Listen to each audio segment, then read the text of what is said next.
Hey everybody, welcome to Video Content Creation. I'm Turbo the Tech Nerd, and today I want to take you on a studio tour of my YouTube studio. If you have a great studio, or even if you're just beginning, I want to see your studios. And I'm asking you to please post your YouTube links to your studio in my comments.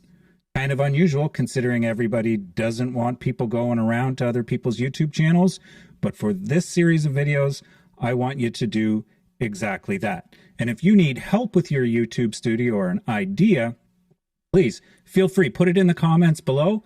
I'm sure that either I will respond, I absolutely will respond, or somebody else will respond that will help give you the correct answers that you need for your audio, video, lighting, and video editing needs. So let's get right to it, shall we?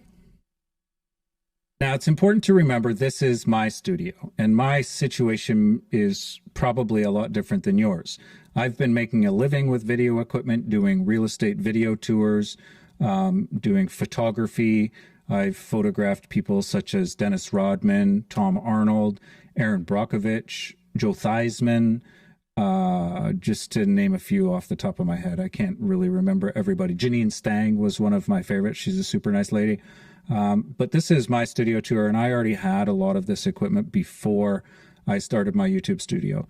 But the two things that I can tell you that I love absolutely the most in my studio are my Rodecaster Pro and my ATEM Mini Pro.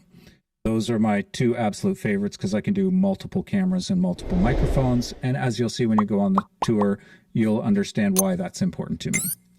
So now let's really get to it, shall we? So you got a bunch of gear and you're wondering how to set up your YouTube studio. Well, let me show you how I set up mine. This here is my stereo because when I'm doing editing, I like to listen to a little bit of music. So I have some stereo and some speakers.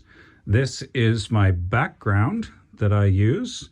And you'll see that I have a couple of red lights here and here with a blue light in the center, which kind of holds the direction of focus right behind my head.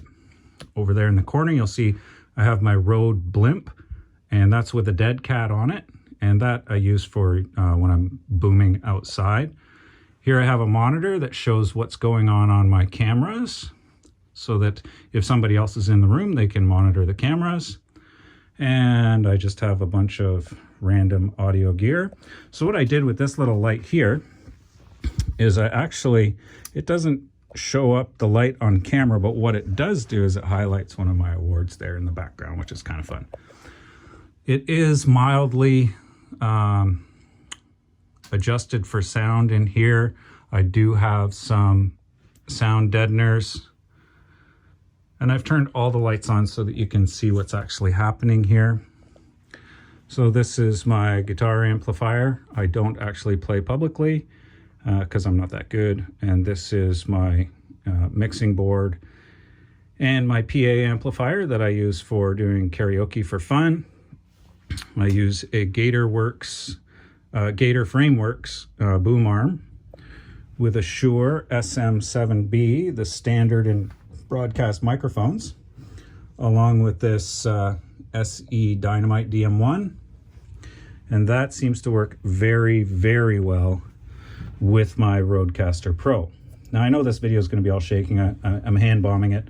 I'll try and stabilize it in post. My headphones of choice are obviously the Sennheisers. They are among the best. Underneath this monitor here, you'll see first of all that the ATEM software control is up on my monitor. And I use that monitor strictly for controlling the ATEM software. Underneath the monitor, I have my network control center or network switch box. And then as we go to the smaller gear here, I have a G box there that I use for watching movies over on the other screen when I want something different to do.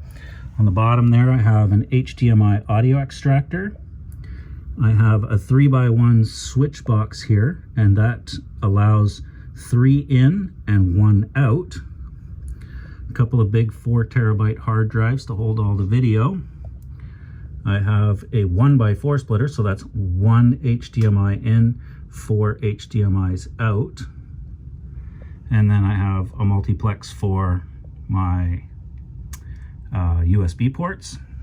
My iPad here, I use that strictly as a teleprompter for this setup. And this is my teleprompter setup here. And you'll notice that I actually have a monitor on this. And the reason I have a monitor on this is so that when I'm live streaming, I can actually look directly into this camera and I'm looking at the person's image. So then here is another portion of the Rode boom blimp. And that's the handle piece that goes inside the blimp and it holds that microphone. And in this case, my microphone of choice is a Sennheiser MKE 600. Another 1 terabyte hard drive that I use just for recording video so that I can transfer it over from the ATEM Mini Pro, which is this unit right here. And I use that and I transfer it over so that I can do my editing. I have a plethora of GoPros. This is my teleprompter controller. The Rodecaster Pro, by the way, is the thing to have if you're trying to correct audio. In my opinion, there's nothing better. And then up here, you'll see I have my teleprompter. My teleprompter is also connected to one of my cameras. And then my second camera is this one here, Panasonic. And then you can see that I can switch up all of these monitors. As I take a step back, you'll be able to get a better view of what I can see. That's what I see from my desk. And I have these small soft boxes. I don't have a lot of space for big soft boxes, so I've used these small ones. There's one, there's two, and then this one over here, which is actually my hair light. I've got it pointed away right now, but this one does not have a soft box. It doesn't require a lot of light anyway. I usually have it turned down to as low as it can go at 10%, just to highlight my image on the outside of the frame so that I don't drown in the background. And then I have my shelf of goodies. So I do a lot of underwater footage as well. So that's why I have a lot of underwater GoPro setup type stuff. I have another DJI Osmo there. And some of my battery station, my lenses and wires collection, and some of my different light filters and different camera mounts and things like that. Down there, there's a SteadyCam and a shoulder rig. And then that's not even all. So what I've done is out in this room, I have this set up, and this is my product table. So you can see on the screen here what that actually will look like. And that's where I do for doing reviews on products. You'll see here, I have a recording light. And the reason I have a recording light is because there are children that live in the house, and when they come down the stairs, they know that they have to be quiet while I'm recording. So this is my quiet space and also the kids' game room. You can see the game from here.